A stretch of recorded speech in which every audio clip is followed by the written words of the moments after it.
Desabasto de combustible ya es incontrovertible. Este asunto se ha convertido ya en la primera gran crisis del gobierno, del entrante gobierno del presidente Andrés Manuel López Obrador. Miren, para las filias o para las fobias de Andrés Manuel López Obrador, los que van con él, los que no van con él, los que lo critican, los que le aplauden, esto es una crisis, porque es innegable las colas de vehículos que llegan, los bidones, el pánico, el estancamiento de la economía, las cadenas de producción, el entorpecimiento de lo mismo, se ha convertido en una especie de preámbulo de lo que pudiera ser un país que no operara, y es por eso el pánico. O sea, si yo te digo mañana se va a acabar el desabasto de combustible, hoy de todas maneras vas a querer hacer una compra de pánico porque a lo mejor es el mañana, es pasado mañana, o a lo mejor es la otra semana, y entonces hay también en ello una crisis de credibilidad. El alud de oro negro no se detiene. La situación, fíjense, llega a ser tan grave que Diego Rodríguez, el gobernador de Guanajuato, viajó a Texas para buscar directo la ayuda de empresas que refinen gasolina y que puedan llevarla a su estado para regularizar el abasto, que es uno de los lugares en donde más crítico, fíjense, estando ahí Salamanca, ¿no? Bueno, uno de los lugares en donde más crítico se ha presentado el problema de desabasto. Llamó la atención que llegando al aeropuerto del Bajío, en la noche, anoche, dio todavía una conferencia de prensa y decía que el objetivo de este viaje precisamente es ayudar a que cada vez podamos tener más gasolina que se pueda traer, que se pueda importar de Texas y depender menos de la paraestatal de Pemex en este momento, porque entendemos la problemática que se está generando por esta lucha contra el huachicol, que está dejando pues, prácticamente en un estado crítico de abasto de gasolina al estado. O sea, traducido al español, lo que está diciendo el gobernador es, como Pemex echó a andar la estrategia para luchar en contra del robo de combustible, generó una crisis que estamos tratando nosotros de terminar con ella.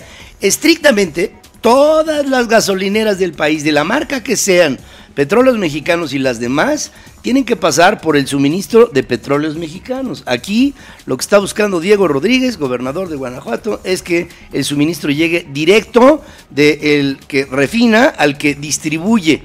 Y ahí pienso que hay un hueco legal que habría que ver. Más adelante hablaremos del tema.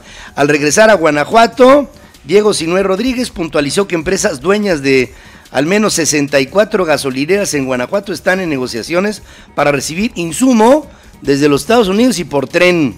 En conferencia en el Aeropuerto Internacional del Bajío, Diego Rodríguez puso el ejemplo de Total, que tiene 6 estaciones distribuidas en Celaya, en León, en San Miguel de Allende, que empezarán a recibir combustible de Texas a partir del miércoles. El panista explicó que otra empresa, de la cual no dijo el nombre, pero que tiene 19 gasolineras en el estado, también está en pláticas para conseguir combustible directo, desde los Estados Unidos. El gobierno del estado no compra gasolina, explica, solamente realiza trámites para que sean las empresas las que lo adquieran en Texas. Esto quiere decir que el gobierno federal, que es el encargado en teoría de tener los almacenamientos y las reservas estratégicas de gasolina, falló en este objetivo y derivó en la crisis que hoy todos, de manera individual o colectiva, estamos viviendo. Y ya me informan, Pedro, desde Guanajuato, que ya en esta mañana ya se tendrá la primera gran reunión del gobierno de Guanajuato y estos empresarios con la empresa Móvil. Es la primera empresa que estarían contactando ya en México, dando el segundo paso para poder ya llegar a contratos de compra directa con Texas. Esto me parece, yo no lo había visto, es un parteaguas que podría haber y podría ser un debilitamiento de Petróleos Mexicanos, porque había tenido el monopolio de la distribución de gasolina, no de generación, porque hay que recordar que ya Petróleos Mexicanos hacía muy poquita gasolina, ya realmente era una empresa ya casi quebrada y lo único que hacía era recibía la gasolina, hacía algunos derivados de petróleo, pero distribuía en sus ductos. Ahora, mira, ni siquiera están pensando el gobierno de Guanajuato y estas empresas en Texas utilizar la infraestructura de Petróleos Mexicanos. Para la distribución. Para la distribución. Y además ahí te va otra. No solamente es Pemex la que puede estar ahí en crisis. Hay un elemento agazapado que en este momento no se agacha más porque si no, no ve nada, que se llama Carlos Romero de Champs. ¿Qué dirá el sindicato? Por ejemplo, sí, claro, que el sindicato tenía o tiene, ya no sé, parte importante de la responsabilidad por la distribución, que es en donde ahí pues vino todo, digamos, se originó el negocio del huachicol. Ahí, justamente ahí se originó, y ahora Romero de Champs, ante esta negociación directa en donde intermedia el gobernador de Guanajuato, empresas refinadoras y empresas distribuidoras, a ver qué dice el buen Romero de Champs, que sabe que en el momento en que estornude, van a voltear a verlo y van a hacer sentir lo que todos sentimos en México, que es uno de los principales actores de este huachicoleo que se ha dado históricamente en México. En tanto, el gobernador de Guanajuato hace lo que puede por resolver el desabasto de combustible. Un tanque de Pemex que transportaba 25,000 litros de hidrocarburo fue robado en la carretera Celaya-Juventino Rosas. Enrique Alfaro, gobernador de Jalisco, exigió al gobierno federal y a Pemex dar solución a la escasez de combustibles en el estado. Acusó que no han cumplido con los 94,000 barriles diarios necesarios que se comprometieron a enviar. Solamente han mandado 40,000, que no alcanzan para satisfacer mínimamente la demanda diaria de combustible. Pero le exijo al presidente de México que den la cara, que ya no nos echen este cuento y esta explicación permanente, que ya sabemos y que celebramos, de que esto es para combatir el huachicol. Sí, ya lo sabemos. La pregunta es clara y contundente. ¿Cuándo y cómo se va a resolver el problema de abasto de gasolina para la ciudad de Guadalajara y para el estado de Jalisco? Así de claro. Esa es mi pregunta. Y esa es la exigencia que como gobernador le hago al gobierno de la República. Y ahí conste que no intervino el superdelegado, ¿no? El señor Carlos Lomelí, que podría estar interesado en ser el portavoz de lo que piensa el presidente. Ahí Enrique Alfaro fue, ustedes lo escucharon, así de enfático. Hoy Olga Sánchez Cordero, secretaria de Gobernación, se reúne con 11 gobernadores cuyos estados enfrentan problemas de desabasto de gasolina. El objetivo es que los gobernadores, como el de Guanajuato, el propio de Jalisco, el de Michoacán, el de Tamaulipas y otros, tracen rutas específicas que permitan garantizar el transporte de insumos como alimentos perecederos y evitar con esto que haya una concatenación, porque en el momento en que viene una consecuencia, viene escasez de este tipo de alimentos y entonces los insumos de la canasta básica tendrán más demanda que oferta y por ende, pues digo, facilito se entiende, subirán de precio. Escalada de precios en productos básicos y una desaceleración de la actividad económica serían las consecuencias inmediatas de la prolongación del desabasto de combustible, según dice Jonathan Heath, aspirante a integrar parte de la Junta de Gobierno de Banco de México ante legisladores de la Tercera Comisión de Trabajo de la Permanente. Jonathan Heath alertó que el peor escenario se daría si la escasez de hidrocarburos se alarga. Fíjense, la semana pasada decíamos, si pasa del fin de semana, aguas. Si pasa esta semana, aguas. Si pasa de mañana miércoles, cuidado. Bueno, dice Jonathan Heath, si esto se alarga hasta el mes de marzo, y ya cuando estamos hablando de estos plazos que cada vez se hacen más amplios en este abanico, estamos ya pensando en una inoperancia, en una ineficacia del gobierno federal en la parte estratégica fundamental de cualquier país, que es su energía y sus formas de distribución. Mira, Pedro, Andrés Manuel López Obrador informó en los primeros días, que fueron los más intensos de cierre de ducto, que se había podido lograr ahorrar 2.500 millones de pesos por este combate al huachicol. Los empresarios que entrevistamos aquí, que entrevistaste tú tan solo el pasado viernes, ya hablaban de pérdidas entre 6,000 millones de pesos y 10,000 millones de pesos, sin contar el primer fin de semana crítico que pasamos este sábado y domingo, donde vimos calles vacías, donde vimos centros comerciales vacíos, donde vimos filas enormes en las gasolineras. Entonces, estamos hablando de que el combate al huachicol, que hay que recalcarlo, Pedro, esto no solamente estamos de acuerdo, es una obligación del Estado mexicano tener la seguridad hacia el combustible. Pero la forma en que se está haciendo pareciera que la balanza está poniendo más arriba en números negros lo que es el combate al huachicol, y en números súper rojos las pérdidas que se han hecho por la falta de combustible en el sector de comercio, en el sector de servicios y hasta en el sector familiar. Ahora fíjense, un buen gobierno ataca el huachicol y provoca, es decir, no provoca, sino que mantiene la armonía en las funciones propias del gobierno de proveer bienes y servicios. Eso, aquel que me salga con la idea de es que no te das cuenta de que el presidente está luchando en contra del robo de combustible, no, está bien. No, si eso lo queríamos de este presidente y de Peña Nieto y de los anteriores. No, perdónenme. Esta es parte de una cosa que se llama Estado de Derecho. No, es ¿cómo le haces para combatir al huachicol? Este es más que pregunta, es una reflexión. ¿Cómo le haces para combatir al robo de combustible y proveer energía al país sin que haya el nerviosismo que hoy ha derivado y derramado en las calles? Ese es el problema mayor. 10,000 millones de pesos fueron blanqueados con el robo de hidrocarburos en distintas entidades del país, según revela Santiago Nieto, que es titular de la Unidad de Inteligencia Financiera de la Secretaría de Hacienda. Dice que se han identificado 5 casos que involucran a empresarios y a ex servidores públicos. Yo puedo entender que por el ritmo de las investigaciones no se den los nombres, y así, con este cuidado, es como habla Nieto. Los casos están planteados ahí. El primer caso hay depósitos y retiros por 80 millones, el segundo está relacionado con 150 millones, el tercero 386 millones, el cuarto 27 millones y el quinto hay una operación de 230 millones de pesos y 11 millones de dólares. Se encontraron inconsistencias fiscales en gasolineras por un monto aproximado de 3,217 millones de pesos en 194 contribuyentes, según informa el SAT. ¿Qué quiere decir? Bueno, que es más la venta de hidrocarburos en una gasolinera que la compra de hidrocarburos a Pemex. Entonces, ese diferencial, dices, ¿y esa gasolina de dónde salió? ¿Cómo fue que se vendió? Y eso se le llama inconsistencia fiscal. Entonces quiere decir que en el balance de lo vendido por gasolineras hay un excedente vendido que no puede ser otra cosa más que huachicol.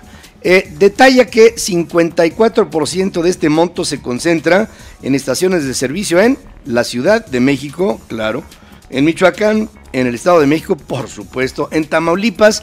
Cosa curiosa, en Baja California, por el tema fronterizo, en Jalisco y en Puebla, advierte que mientras no regularicen su situación fiscal, se les va a impedir emitir facturas y realizar importaciones. Y entonces sigue la mata dando, porque nos encontramos con centros de distribución que ante las irregularidades serán puntos negros en donde no habrá gasolina. Oye, Pedro, ¿y qué no las gasolineras tienen una revisión constante por Profeco, por la Comisión Federal de Regulación de Energía? Yo cuando llego a una estación a servirme gasolina, siempre veo los sellos de que están autorizadas, de que están medidas. Ya sabemos, y fíjate, hemos tolerado, y esto es bastante grave, hemos tolerado que no nos den litros de litro, ¿no? Sabemos muchas veces que vamos a una gasolinera y nos están robando, ¿no? Le echas 1,000 pesos y apenas llega un poquito más arriba del medio tanque, ¿no? O de 3/4. Pero esto de que ya se declare y se reconozca oficialmente que muchas de las gasolineras del país compran huachicol, ya... ¿Te acuerdas que decíamos aquí en este programa, se roban la gasolina y está bien, pero la venden? Sí, claro. Y alguien la compra. Por supuesto. Ahí está. Pero... Es el círculo completo y es perfecto. Ahora, en todo ello, pues claramente los inspectores llegan a las gasolineras y... Claro, pero lo más fácil que sería como autoridad es ubicar que quien te compra esta gasolina robada pues son las mismas estaciones de gasolina. Mira, había una tolerante actitud del huachicoleo en México entre Pemex, su sindicato, autoridades federales, estatales, municipales y empresarios. Pues todo el mundo estaba en ello, incluso hasta la propia población, que dice el presidente, ahí la gente que se lleva una cubeta de huachicol, pues lo hará por necesidad. Y yo pienso, digo, eso es por lo que creo, es que por necesidad no se roba. es mi punto de vista. Hay otros puntos de vista como el del presidente. El Estado de Derecho es más fuerte que los intereses particulares del huachicol y la corrupción, dice la secretaria de Gobernación. Bueno, en teoría está bien, ahora en la práctica...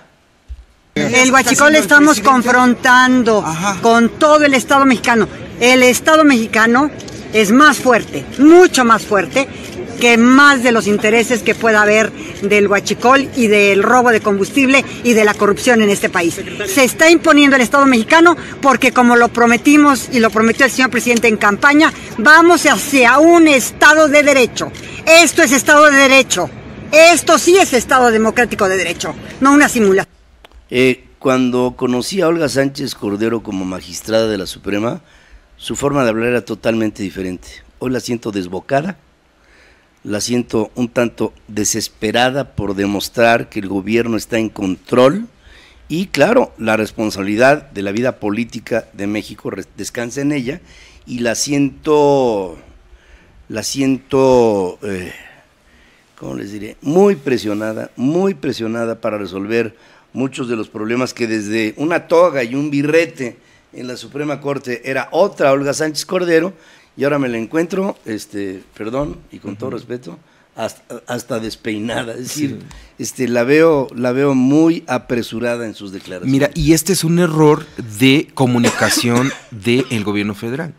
La única figura que sale a golpear, a defenderse, a informar, hasta hacer bromas, es el presidente de la República. Lo que hace que las declaraciones de la secretaria de Gobernación, de la secretaria de Energía, del secretario de Seguridad Pública, pues pasen muy, ya no a segundo, sino a tercer paso, a tercer nivel, a tercer interés. Entonces, está todo enfocado en una sola persona que tiene un capital político muy importante como lo tiene Andrés Manuel López Obrador, pero sus funcionarios ya no tienen valor, porque sabes, ¿para qué hablo con el secretario de Gobernación o con la secretaria de Gobernación si quien decide en el momento hasta de qué papel se va a comprar es Andrés Manuel López Obrador? Sin ir más lejos, las cifras que da Octavio Romero como director de Pemex y las que da el presidente de la República, parece que estamos hablando de Venezuela y de México.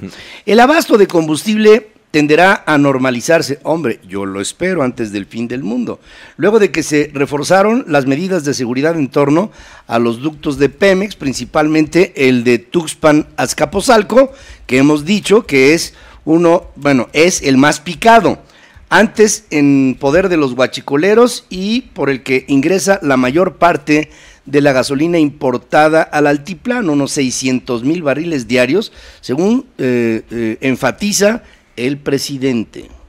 Ese ducto estaba tomado y por eso se tuvo que intervenir. Se cerró y se estableció un sistema de vigilancia especial. Pues yo no sé, yo creo que era más fácil establecer un sistema de vigilancia especial y no cerrar el ducto, pero el presidente pues tiene la última palabra. Dice, cierran el ducto. Oiga, pero va a haber consecuencias, a lo mejor ni siquiera le dijeron eso, ¿eh? Oiga, va a haber consecuencias de desabasto. Pues que haya lo que sea, el pueblo está conmigo y no pasa nada, absolutamente nada. El hecho es que se registra un desgaste bárbaro de la imagen del presidente de México. Ya le llaman el arbolito de Navidad al presidente de la República. Bueno, esto es ahí en los corredores, ¿verdad? O sea que lo pusieron en diciembre y en enero ya lo quieren quitar.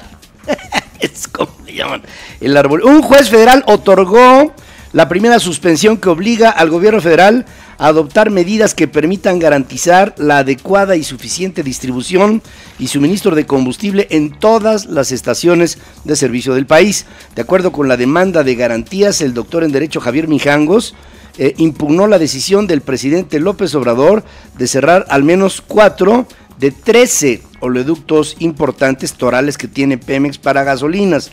También reclamó el desabasto de gasolina en la Ciudad de México.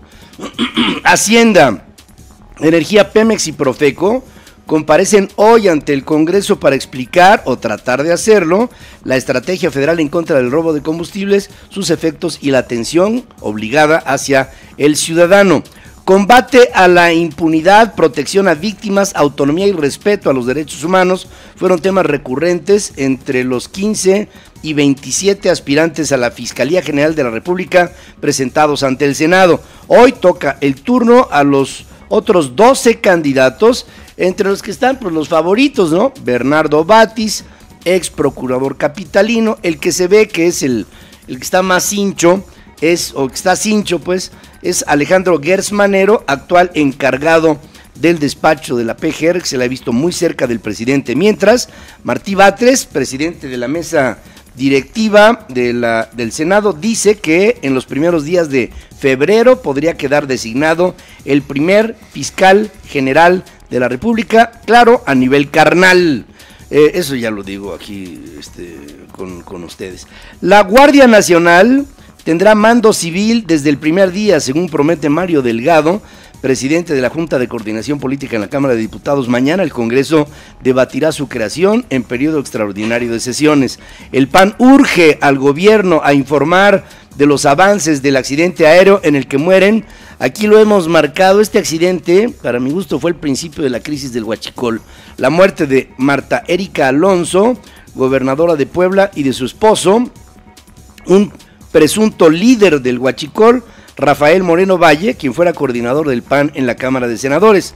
Alberto Pérez Dayán, ministro de la Suprema Corte de Justicia de la Nación, rechazó la solicitud de la Comisión Federal de Competencia Económica para que sus empleados puedan obtener percepciones salariales mayores a las del presidente de México. Apenas el martes, Pérez Dayán congeló la reducción de los sueldos de los trabajadores del Banjico. Ahí va a haber, seguro, una mayor catarata de consecuencias. El Senado de la República devolvió 281 millones de pesos a la Secretaría de Hacienda por concepto de ahorros en el marco del plan de austeridad, según un oficio firmado por el propio líder de la Cámara Alta. Antonio Tarek Abdalá Saad, tesorero del gobierno de Veracruz, durante la administración de Javier Duarte, un pillo absoluto, logró un convenio con la PGR para no ser juzgado por el desvío de 55 mil millones de pesos. A cambio, el imputado deberá aportar información esencial y eficaz para las investigaciones o juicios de un delito más grave en el momento en que se le requiera en contra del exmandatario veracruzano. O sea, el mensaje para la juventud es muy sencillo: tú roba, muchacho, luego te hacen testigo protegido y te quedas con todo lo robado. Eso es lo que está pasando en el país, y se me hace, este ejemplo de Tarek Abdalá es ignominioso, es indignante, es repugnante. O sea, qué asco de forma de llevar la justicia en México. Pero también, Pedro, este es un modus vivendi de los políticos, ¿no? Javier Duarte, a ver, está acusado y por autoridades federales de robarse miles de millones de pesos de Veracruz durante 6 años, casi 6 años. Y hoy se le está juzgando por menos de una docena de millones de pesos. Eso de entrada. Y a Abdalá se le presume un desvío. Aquí suena mucho 55 mil millones.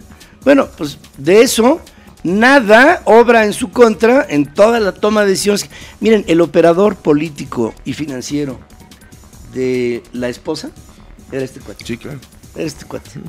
Tarek, aparte de otras funciones, pero digamos la parte financiera, Tarek Abdalá era el hombre clave de la Karime Macías. La de la abundancia. La que se merece, sí. La Secretaría de Hacienda garantizó una deuda estable y sostenible para el cierre de este año que corre.